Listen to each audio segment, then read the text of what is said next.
बिस्मिल्लाहिर्रहमानिर्रहीम। First year आज की वीडियो में हम क्वेश्चन नंबर 8 कम्प्रिहेंसिव क्वेश्चन से स्टार्ट लेंगे। इससे पहले हम 7 कम्प्रिहेंसिव क्वेश्चन सॉल्व कर चुके हैं।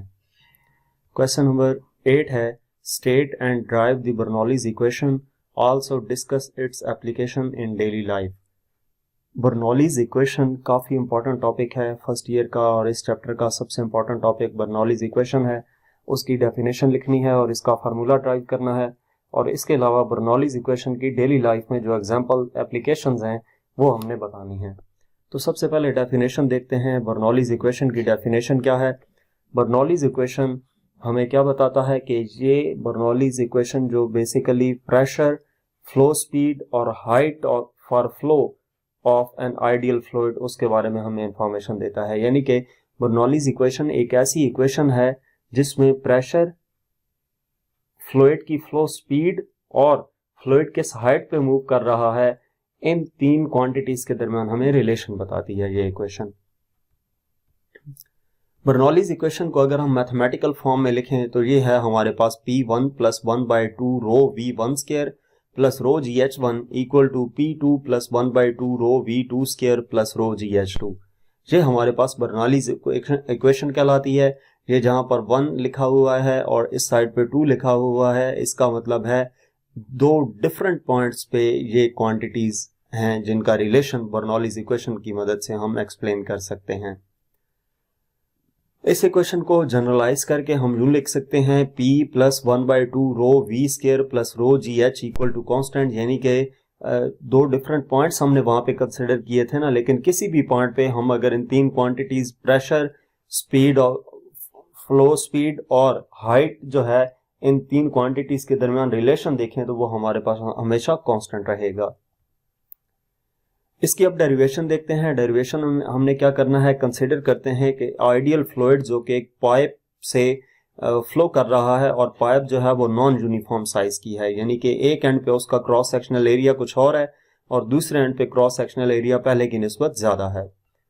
Work W is due to the forces that other than the conservative force of gravity, so it equals the change in total mechanical energy, kinetic energy plus gravitational potential energy। कि work W जो है वो forces की वजह से है other than gravitational force, conservative force of gravity. ठीक है, तो अब और ये वर्क डन होगा, ये किसकी इक्वल होगा? ये वर्क डन इक्वल होगा kinetic energy plus gravitational potential energy के। यानी कि इस फ्लूइड के साथ जो काइनेटिक एनर्जी और ग्रेविटेशनल पोटेंशियल एनर्जी एसोसिएट कर रही है उसके इक्वल होगा वर्क डन जो इस फ्लूइड के ऊपर अप्लाई होगा। अब इस डायग्राम को मैं मजीद थोड़ा सा एक्सप्लेन कर दूं। इसमें ये फ्लूइड जो आपको डार्क ग्रीन कलर नजर आ रहा है, ये फ्लूइड का डिस्टेंस है डेल्टा x1। इस फ्लूइड की वेलोसिटी v1 है इस डायरेक्शन में। इस पाइप का यहाँ पर क्रॉस सेक्शनल एरिया A1 है और इस पॉइंट पे जो प्रेशर अप्लाई हो रहा है वो P1 है।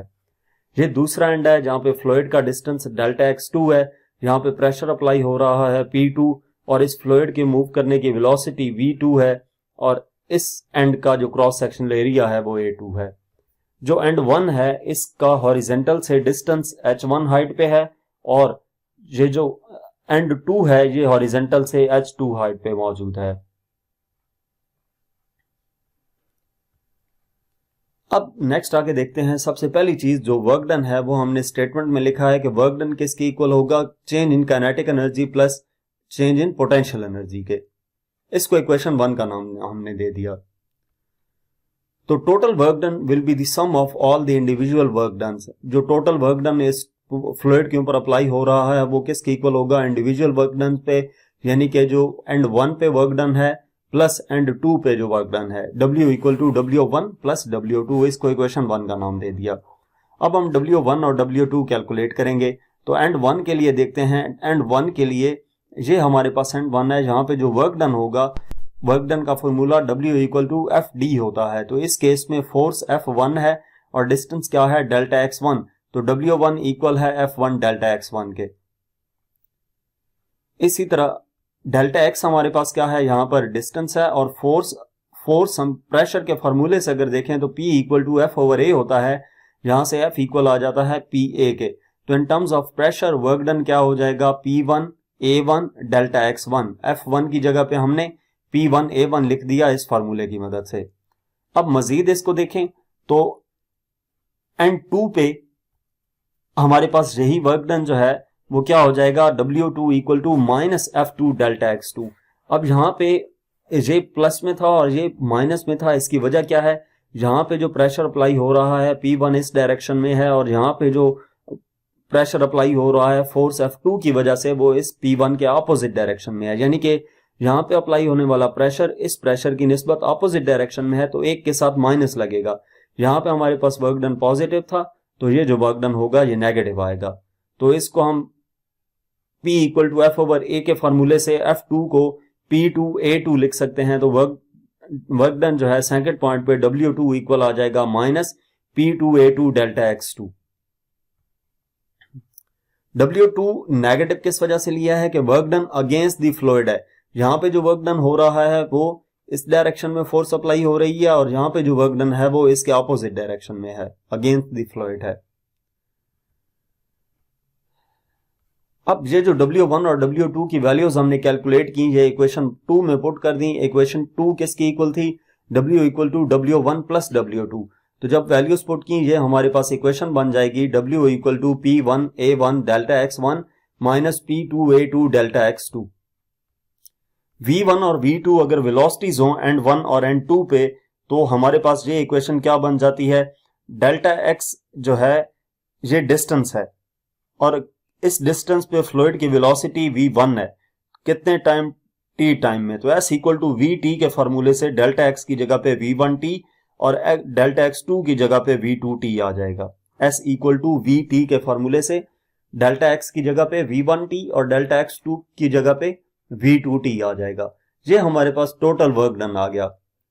अब हमने क्या करना है, इक्वेशन ऑफ कंटिन्यूटी जो हमारे पास है A1 V1 equal to A2 V2, ये इक्वल थी V के A1 V1 T। आपको पता है ना equation of continuity AB equal होता है वॉल्यूम फ्लो रेट के। हमने इक्वेशन ऑफ कंटिन्यूटी का जो टॉपिक पढ़ा था उसमें आपको एक्सप्लेन किया था AB इक्वल होता है V डिवाइडेड बाय T के। तो अगर T इधर जाकर मल्टीप्लाई हो जाए तो A1 V1 T इक्वल आ जाता है A2 V2 T equal to V के। तो A1 V1 T की जगह पे हम V पुट कर देंगे और A2 V2 T की जगह पर भी V पुट कर देंगे, यानी कि W इक्वल आ जाएगा P1 V minus P2 V के। अब डेल्टा M हमारे पास मैस है, रो डेंसिटी है फ्लूइड की, तो V equal to delta M over rho के फार्मूले से हम V की जगह पे वॉल्यूम की जगह पे डेल्टा M ओवर रो पुट कर देंगे, यानी कि इसकी जगह पे डेल्टा M 1 ओवर रो आ जाएगा माइनस इस V की जगह पे डेल्टा M 2 ओवर रो आ जाएगा। मजीद आगे इसको देखते हैं, वो जो इक्वेशन है इसको एज इट इज जहां पे छोड़ दें, P equal to W equal to P1 delta M 1 over rho minus P2 delta M 2 over rho. ये work done as it is छोड़ दिया। अब काइनेटिक एनर्जी और पोटेंशियल एनर्जी को देखते हैं कि वो किसकी इक्वल होती हैं। चेंज इन काइनेटिक एनर्जी का फॉर्मूला हमारे पास 1/2 delta M2 V2 square minus 1/2 delta M1 V1 square है, और चेंज इन पोटेंशियल एनर्जी का delta M2 GH2 minus delta M1 GH1 है। अब इनको हम इक्वेशन 1 में पुट कर देंगे। इक्वेशन 1 हमारे पास क्या थी, जो रिलेशन था W equal to delta K plus delta U का, उसमें हम वैल्यूज पुट करेंगे। तो W की जगह पे हमारे पास वर्क डन आ जाएगा जो इससे पिछली स्लाइड में हमने कैलकुलेट किया था, ये वाली टर्म।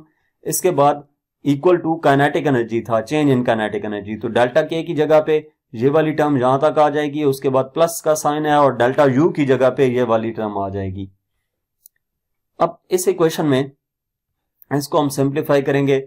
आइडियल फ्लूइड जो है वो फ्लो कर रहा है, तो इसका मतलब है दोनों एंड्स पे जो मास है वो सेम होगा, यानी कि डेल्टा M1 डेल्टा M2 के इक्वल होगा, और इसको हम डेल्टा M का नाम दे देते हैं। तो जहां पे भी डेल्टा M1 या डेल्टा M2 मौजूद है वहां पर हमने डेल्टा M लिख दिया। डेल्टा M सब टर्म्स में मौजूद है, यहां से हम कॉमन ले लेंगे और इस साइड राइट हैंड साइड से भी कॉमन ले लेंगे, तो ये डेल्टा M इस डेल्टा M से कैंसिल हो जाएगा। बाकी क्या रह जाएगा, P1 minus P2 divided by rho equal to 1/2 V2 square minus 1/2 V1 square plus GH2 minus GH1। Rho को पूरी इक्वेशन से मल्टीप्लाई कर देंगे। P1 माइनस P2 इक्वल आ जाएगा 1/2 rho V2 square minus 1/2 rho V1 square plus rho GH2 minus rho GH1। यानी कि P1 plus 1/2 rho V1 square plus rho GH1 equal to P2 plus 1/2 rho V2 square plus rho GH2। यानी कि इस equation के बाद हमने 1 वाली terms एक साइड पे ले गए हैं और जिनके साथ 2 लिखा हुआ है वो वाली टर्म्स दूसरी साइड पे ले गए हैं। तो ये हमारे पास इक्वेशन ऑफ कंटिन्यूटी प्रूव हो गई है। इसको हम generally P1 plus 1/2 rho V square plus rho GH equal to constant लिख सकते हैं। ये क्या आ गया? बर्नौलीज इक्वेशन का प्रूव आ गया। ये बर्नौलीज इक्वेशन है जो कि हम डिफरेंट फार्मूलों में अप्लाई करेंगे, आगे जाकर डिफरेंट न्यूमेरिकल्स में अप्लाई करेंगे ये फार्मूला। बर्नौली इक्वेशन बेस कर रही होती है कंजर्वेशन ऑफ एनर्जी के पे, such that for an incompressible and non-viscous fluid, total mechanical energy of the fluid is constant. Conservation of energy पे अप्लाई हो रही होती है बर्नौलीज इक्वेशन जो है वो बेस कर रही होती है किस पे? कंजर्वेशन ऑफ एनर्जी और कंजर्वेशन ऑफ एनर्जी पे। बर्नौलीज इक्वेशन जो है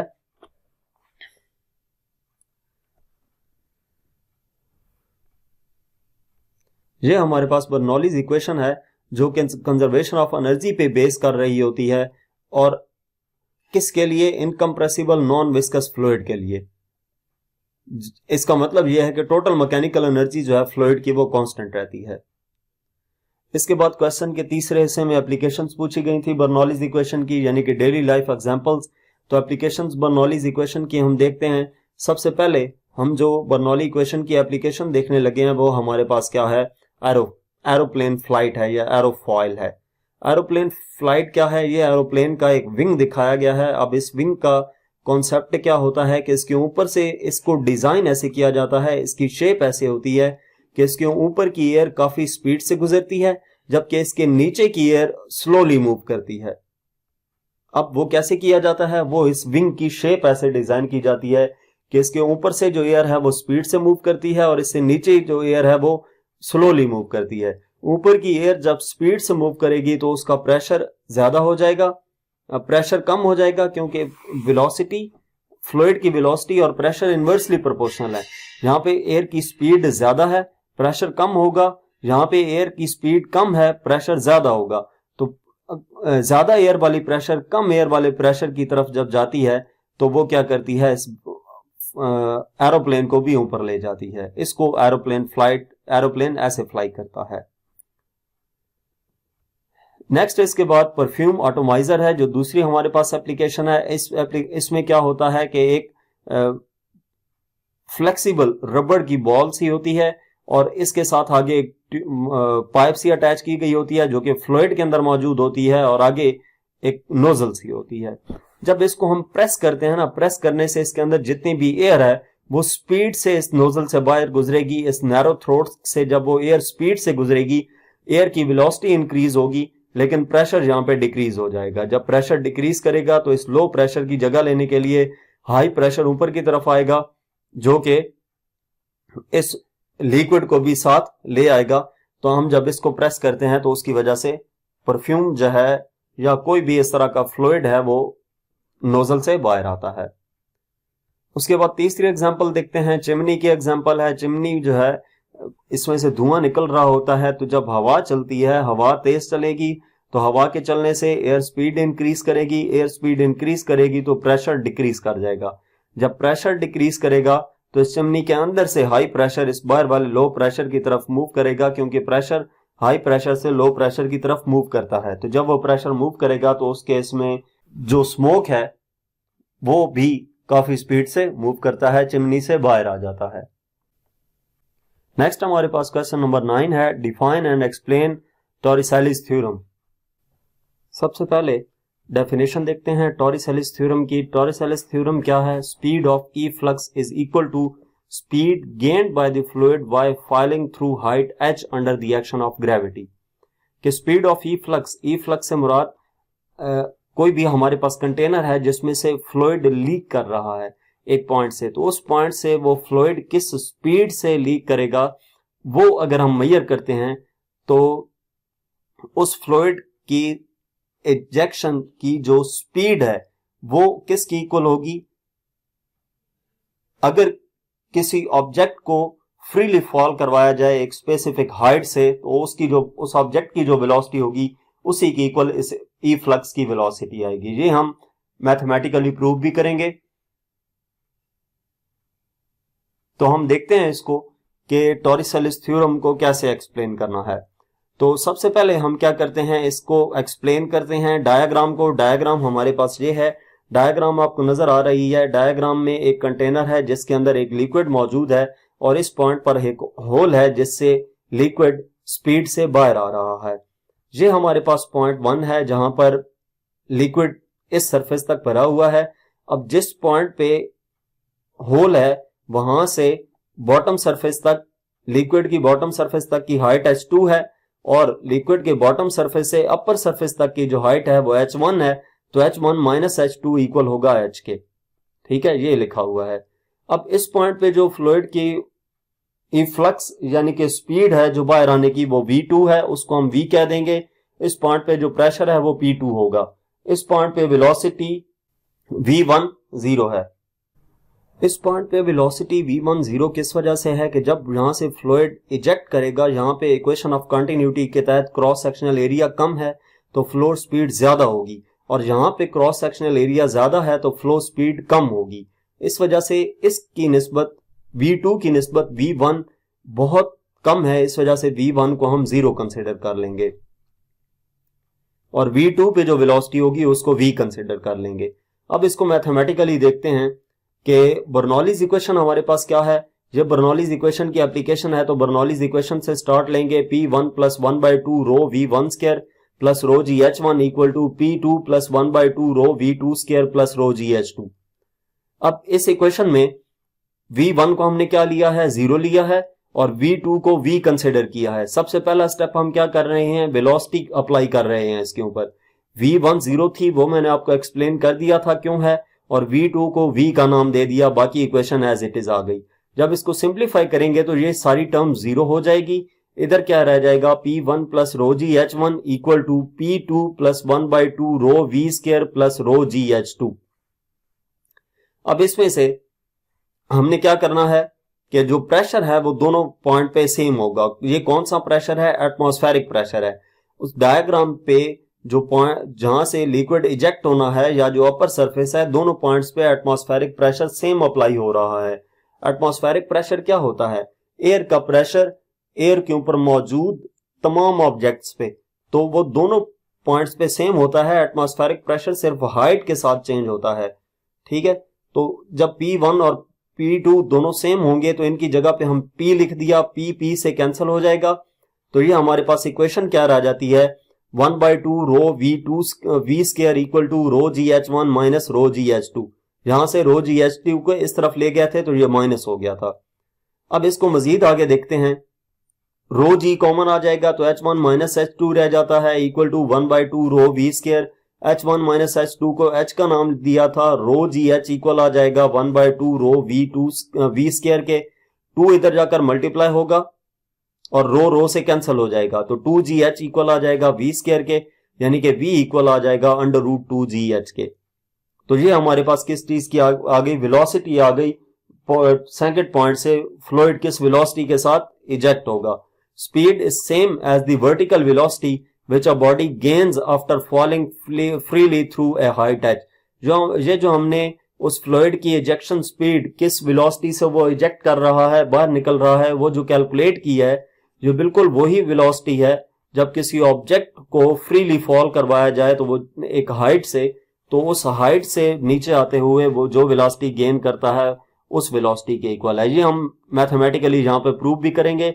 इसके अलावा इस टॉरिसेलिस थ्योरम से रिलेटेड आपको एक और भी बात भी बता दूं कि speed of equation is termed as Torricelli equation for the speed of fluid emerging from storage water. कि एक जगह पे वाटर स्टोर किया हुआ है और वहां से अगर वो कंटेनर किसी पॉइंट से लीक हो जाता है, जैसे पानी वाली टैंकी है तो पानी वाली टैंकी किसी पॉइंट से लीक होती है, तो उस पॉइंट से किस स्पीड से वाटर फ्लो करेगा, बाहर आएगा, वो कैलकुलेट करने के लिए टॉरिसेलिस थ्योरम है।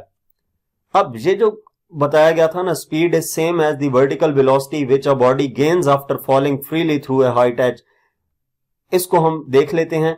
फ्रीली फॉलिंग ऑब्जेक्ट के लिए अगर third equation of motion use की जाए तो वो क्या होगी, 2gh equal to V F square minus V I square. Third equation of motion क्या है, 2as equal to V F square minus V I square. लेकिन जब फ्रीली फॉलिंग ऑब्जेक्ट के लिए अप्लाई करते हैं तो 2gh इक्वल आ जाता है V F square minus V I square के। यानी कि जब फ्रीली फॉल करेगा तो इनिशियली ऑब्जेक्ट जिस हाइट पे था वहां पे उसकी इनिशियल वेलोसिटी 0 होगी, लेकिन फाइनल वेलोसिटी जो है यानी कि बिफोर हिटिंग द ग्राउंड उसकी जो वेलोसिटी है उसको v हम कह दें, तो ये 2gh इक्वल आ जाता है v स्क्वायर के। अंडर रूट लेंगे तो v इक्वल आ जाएगा अंडर रूट 2gh के। अब आप देख सकते हैं कि वो वेलोसिटी जिस वेलोसिटी से फ्लूइड बाहर आ रहा है एक होल से, और वो वेलोसिटी जिस वेलोसिटी के तहत एक फ्री फॉलिंग ऑब्जेक्ट अर्थ को छूता है, ये दोनों वेलोसिटीज सेम है। नेक्स्ट हमारे पास लास्ट क्वेश्चन है, कॉम्प्रिहेंसिव क्वेश्चन इस चैप्टर का, what is venturimeter, explain. Venturimeter क्या है उसको एक्सप्लेन करना है। तो venturimeter is a device used to measure the flow speed और flow rate through a piping system. इससे पहले हमने क्या पढ़ा, टॉरिसेलिस थ्योरम। वो किस पे अप्लाई हो रहा था कि एक कंटेनर के अंदर पानी मौजूद है और वो पानी एक पॉइंट से लीक कर रहा है, तो उस पॉइंट से किस वेलोसिटी के तहत, किस वेलोसिटी से वो फ्लो कर रहा है, वो स्पीड कैलकुलेट की, वो वेलोसिटी कैलकुलेट की। और वेंट्रीमीटर क्या है कि एक ट्यूब है जिसमें से वाटर फ्लो कर रहा है या कोई भी लिक्विड फ्लो कर रहा है, तो वो क्या करेगा, वो किस स्पीड से फ्लो कर रहा है इनसाइड द ट्यूब, वो हमने कैलकुलेट करना होता है, या दूसरे लफ्जों में हम फ्लो रेट भी कैलकुलेट कर सकते हैं। अब इसकी जो वेंट्रीमीटर है, यह principle of pressure difference between restricted and non restricted flow regions के तहत अप्लाई हो रहा होता है। यानी कि एक पॉइंट पे जो एक पॉइंट ऐसा होगा जहां पे क्रॉस सेक्शनल एरिया ट्यूब का ज्यादा होगा और दूसरा एंड ऐसा होगा जहां पे क्रॉस सेक्शनल एरिया कम होगा। तो इन दो पॉइंट्स, इन दो रीजन्स जहां पे क्रॉस सेक्शनल एरिया ज्यादा है और जहां पे क्रॉस सेक्शनल एरिया कम है, इन दो पॉइंट्स पे जो प्रेशर का डिफरेंस है इस पे वर्क कर रहा होता है वेंट्रीमीटर। अब इसको हम एक्सप्लेन करते हैं। ये हमारे पास डायग्राम है, ये एरिया है जहां पे क्रॉस सेक्शनल एरिया ज्यादा है और ये सेकंड पॉइंट है जहां पे क्रॉस सेक्शनल एरिया कम है। इसका एरिया A1, फ्लूइड जिस वेलोसिटी से फ्लो कर रहा है वेलोसिटी V1 और प्रेशर इस पॉइंट पे P1 है, और इस पॉइंट पे एरिया A2, फ्लो वाटर की जो स्पीड है वो V2 है या फ्लूइड की जो स्पीड है वो V2 है और प्रेशर इस पॉइंट पे P2 है। अब कंसीडर करते हैं कि जो फ्लो है ये आइडियल फ्लूइड है, यानी कि स्टेडी फ्लो है, इनकम्प्रेसिबल है, इररोटेशनल है और नॉन विस्कस है। तो बर्नौलीज इक्वेशन इसके ऊपर अप्लाई करेंगे। अब ये जो दो ट्यूब्स लगाई है ना, ये बेसिकली क्या है, इनके अंदर जो वाटर लेवल है वो हमें प्रेशर का डिफरेंस बता रहा है। यानी कि इस वाटर लेवल जहां तक गया, यहां पे वाटर लेवल जहां तक गया, तो इसका मतलब ये है कि यहां पे प्रेशर लेवल इंडिकेट किया गया है। अब P1 यहां पे प्रेशर है, P2 यहां पे प्रेशर है, V1 यहां पे वेलोसिटी है, V2 यहां पे वेलोसिटी है, और जो एंड 1 और एंड 2 है यहां पे ट्यूब की जो हाइट है H1 और H2 वो H के इक्वल है, मिड लेवल तक है। बर्नौलीज इक्वेशन जब अप्लाई करते हैं तो बर्नौलीज इक्वेशन हमारे पास क्या है, P1 plus 1/2 rho V1 square plus रो जी H1 इक्वल होगा P2 plus 1/2 rho V2 square plus रो जी H2। इसमें सबसे पहले हम क्या अप्लाई करने लगे हैं, हाइट जो है दोनों पॉइंट्स पे सेम होगी। हाइट कौन सी सेम होगी, आप ये देखें कि ये जो है ना, ये वाला और ये वाला पॉइंट 1 और 2 दोनों सेम हाइट पे मौजूद हैं। तो इसका मतलब क्या है कि H1 और H2 के H1 H2 के इक्वल होगी, तो H1 की जगह पे भी H लिख दिया और H2 की जगह पे भी H लिख दिया। इसका मतलब ये है कि रो जी H वाली टर्म रो जी H से कैंसिल हो जाएगी, तो बाकी क्या रह जाएगा, P2 को इस तरफ ले जाएंगे, P1 माइनस P2 इक्वल आ जाएगा 1/2 rho V2 square minus 1/2 rho V1 square. इस राइट हैंड साइड पे 1/2 रो कॉमन आ जाएगा, बाकी रह जाएगा V2 square minus V1 square. यानी कि equation of continuity A1 V1 equal to A2 V2 इस पे अप्लाई करें, इसमें से V2 equal to A1 V1 over A2 आ जाएगा इस इक्वेशन से, तो ये V2 वाली इक्वेशन इस पॉइंट पे यहां पर इस इक्वेशन में पुट करेंगे तो ये इक्वेशन बन जाएगी P1 minus P2 equal to 1/2 rho into A1 V1 square over A2 इसका whole square minus V1 square. V2 की जगह पे हमने ये वाली इक्वेशन लिख दी। इसको मजीद सिंप्लीफाई करेंगे तो P1 किसकी इक्वल आ जाएगा,